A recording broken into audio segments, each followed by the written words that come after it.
Hello and welcome to my online on YouTube presentation on the subject of spin doctors in British politics, more specifically the rise of the spin doctor in recent times.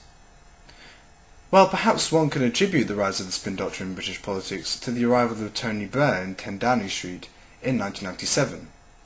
With him, he brought a contingent of close advisors and close friends, one of whom was Alastair, who went on to fulfill the role as press secretary. In this role, Alastair was really required to make Tony Blair look a little less like this, and a little more like this.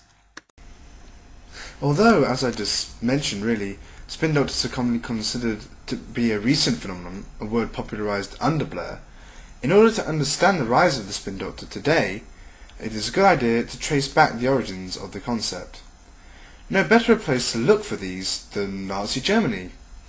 Hitler's right-hand man, Goebbels, instigated a ferocious and relentless propaganda campaign in order to ensure Hitler's popularity amongst the German public.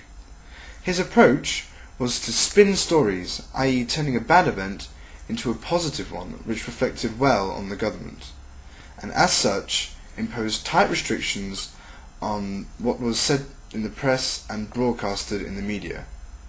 The need for such a figure was to effectively implement the new technology available at the time. The proliferation of radio, press, and indeed television led to a wider audience. Similarly, in recent times, although perhaps it is a little unfair to characterize Alastair as Goebbels and Tony Blair as Hitler, we can see a similar sophistication in mass media, which can also be attributed to the resurgence for spin doctors in recent times.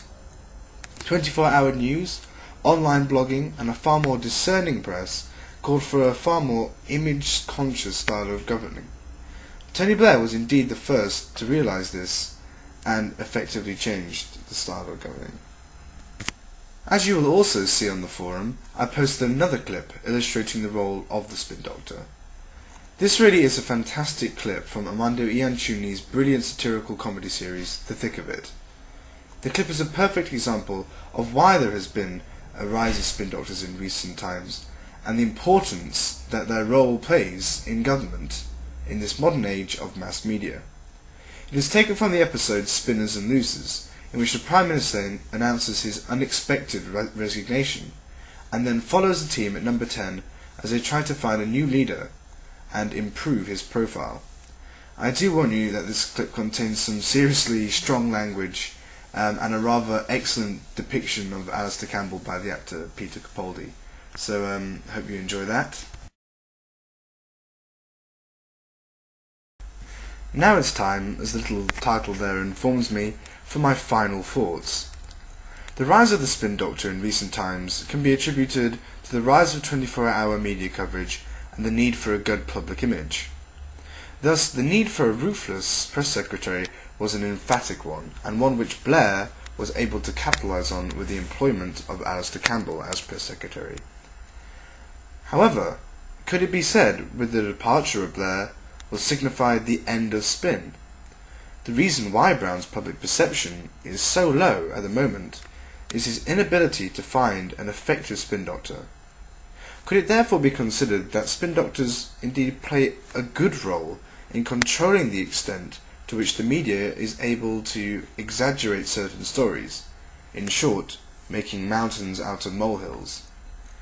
Well, I'd like to leave you with that thought and hopefully pose some form of a discussion on the subject.